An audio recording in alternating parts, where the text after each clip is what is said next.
Komið sæl. Það var sögulega átt ríkjandi hjá okkur í dag og það var nokkuð þungbúið hér vestan til á landinu og einnig sums staðar sunnan og austanlands og svona dumbungur í þessu. En ágætlega milt og hiti náðin og hæst 18 stigum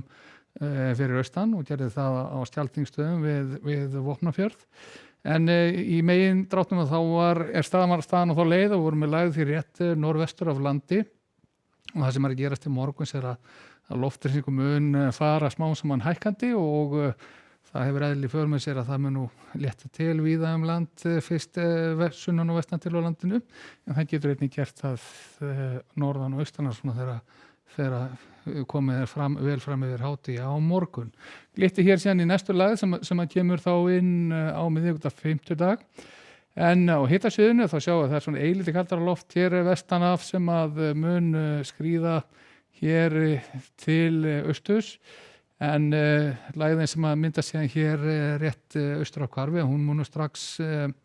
leiðrétta það er að segja hlýtt loft mun fara að streyma aftur að landi sunnan úr höfum og skríðum hér nær og við sjáum hér seinnipartinn að það voru úrkomuflekkir víða á vesturhluta landsins og einnig úti við austurströndina ágætt svona allan í innsveitum á norðausturhorninu og hvað varðar þróunar til morguns að þá eru nú ekki mikil átök í þessu korti vindur svona yfirleitt þess að gera hægur en það verður svona ríkjandi vestlæg eða norðvestlæg átt það kemur fram á morgundaginn og við sjáum að í fyrramáli að þá er nú úrkomu svona helst að finna á Norðurlandi en orðið vel bjart bæði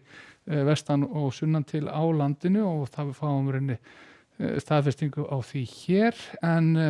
það er að segja verður sólríkt sunnan og vestan til en hitatölur þó ekki svona víðaskara bilinu 5 til 10 stig en við sjáum sem þegar við keyrum hreyfimyndina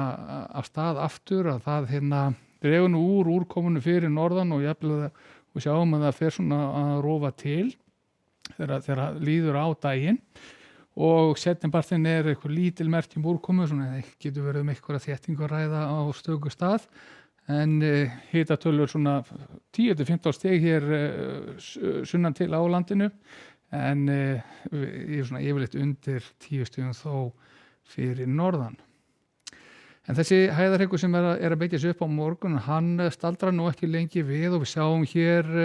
þá þróunina áfram fram á miðvikudag. Það mun smá saman byrja að þykna upp annað kvöld og aðfaranótt miðvikudags og hér á miðvikudagsmorgun er svona fara að greilla í úrkomu hér rétt vestur af landi og svona fer að bæta í vindin úr þessu og þróunina áfram og þá sjáum við það kemur hér inn úrkomukerfi inn á miðvikudagsmorgun en virðist alltaf svona trosna með einhverju leiti þegar á leið sinni norðaustur yfir landið og það er helst að gera úrkoma þá hér sunnan og vestan til á landinu verður sennilega skýjað mestu leiti norðanlands sem getur verið bjart að mestu leiti hér allra austast á landinu.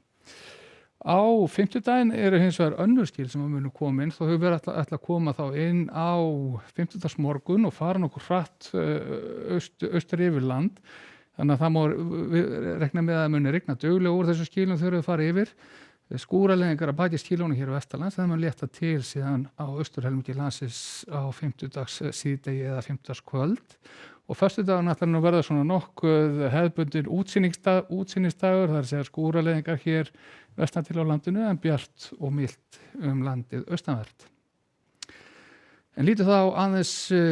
út í heim og sjáum hvað er að gerast í Evrópu og það er svona verið ætla að regna víða í suður Nóri á morgun og skúraleiðingar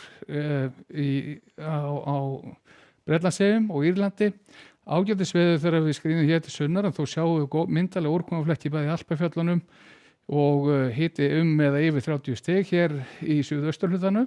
og svo er viðbúið að gera þrumuveður nokkuð víða í norðausturhluta Spánar sem og suður héruðum Frakklands. Það varðar Kanaríeyjar, norðaustlæg átt á morgun, skúraleiðingar á Tenerife, norðan til á eyjunni og endur síðan hér þessa yfirferð í Norður-Ameríku og það er alltaf að verða skúraleiðingar í Suðurríkjunum og við Mexíkóflóa. Sér þetta gott að vera í bíli, verið sæl.